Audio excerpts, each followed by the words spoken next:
one of the things that our viewers wanted to know is, what was the best advice you were given? I think it was more than anything. I go back to that very first Dr. Carruthers, where he said, I think she's going to learn to talk, but let's speed up the process. And that set me on the road. So I would say that everybody's advice was a help. Each step along the way, there was somebody who not only helped Temple, but who helped me. There was a one-on-one network, and I believe in that one-on-one network. Yeah, and you talk about tribes, about how important it is that we find our tribes, and I'm kind of amazed that you were able to find a tribe back in that era. Well, but you see, we spawned the baby boom. You have to remember, here we are all living in this little town together, all of us producing babies one right after another. We were very close in a way that there isn't quite that neighborly closeness again. So Temple was part of the tribe. And there was a rule in the community: you can lend the baby carriage, but you cannot give it away because you'll get pregnant again. Superstition. Superstition and maybe intention, I think we all wanted our big families. And it swept Temple into the tribe.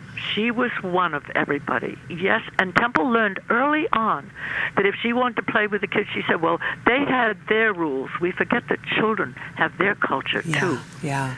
And she said, I learned that if I didn't follow what they wanted, I wouldn't be included in their games.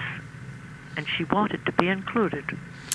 Well, I think it's remarkable that there was the acceptance back then that it was understood that all kids were going to be included until they misbehaved. I wish we had that now. I do too. I think of one doctor who, when I was telling this story, I could see him shaking his head, and he said to me afterwards, it's gone. What you're talking about doesn't exist anymore. Well, it may be. I don't think it's quite as bad as he felt it was, but I think it exists if we work toward it, and I think that that's key for me as a parent and for so many other parents, is that we have to work on it. We have to. I mean, you had to work on it too. You looked at what the teachers were doing and said, we're going to do this again at home. It wasn't served to you on a platter. And you know what? Even when we moved to Westchester, outside of New York, when I got married again, I went around before Temple came to everybody in the neighborhood, and I said, you're going to have a knock on your door, and you're going to open the door, and there will be a little girl saying, I'm Temple Grandin. So you prepared them. I prepared them, and the result was they were all of them on her side. They would all help, and they did. Does she now know that you went around beforehand? Oh, that's a good question. I'm not sure that I don't know that I've told her that. All right, well, maybe we won't. we won't take that away from her. No, leave it. Yes. It's sort of like telling a child that Santa Claus doesn't exist. Yeah. I think always of taking my grandsons to see Santa Claus, and Santa Claus was a friend of mine who was an actor who worked at Macy's as Santa Claus. And he went out and bought my grandsons special presents. And he said, I want to know secret information about each of them. Well, the result was visiting Santa Claus was really exciting. Yeah. Well, the oldest one said, I don't believe in Santa Claus. But how come Santa Claus knew about the basketball team? Right. Yeah. And I've never told them. Okay, well, we won't tell them either. Now, the flip they're now side... grown up. And through college. And we still won't tell them. But I want to get to, Eustacia, the flip side of, we heard what the best advice you were given. What's the advice that you were glad you ignored? Oh, boy. That was my return to the Judge Baker Guidance Clinic. And Dr. Carruthers was retired by then. And I don't know how many people are aware of Bruno Bettelheim and his...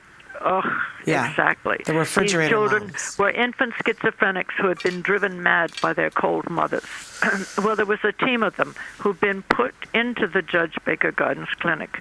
And it was like facing a prison patrol board. And they said, well, she should come to our school. I said, but she's lived in the country all her life. Your school is here in this city. But we'll be able to monitor her. I thought, monitor?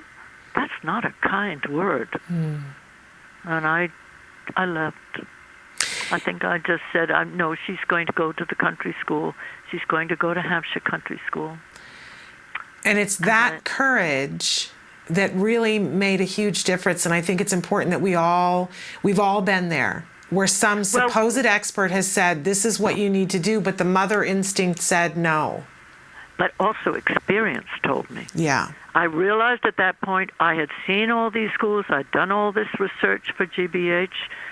And this is where you see what choices we have made in the past will add up to the choices we make later on. I had gone a certain path, and I had gained enough confidence. I realized I knew more than they did. So it wasn't a blind reaction. That's a powerful, powerful moment when you know that you know more than them. That's right, and valuable.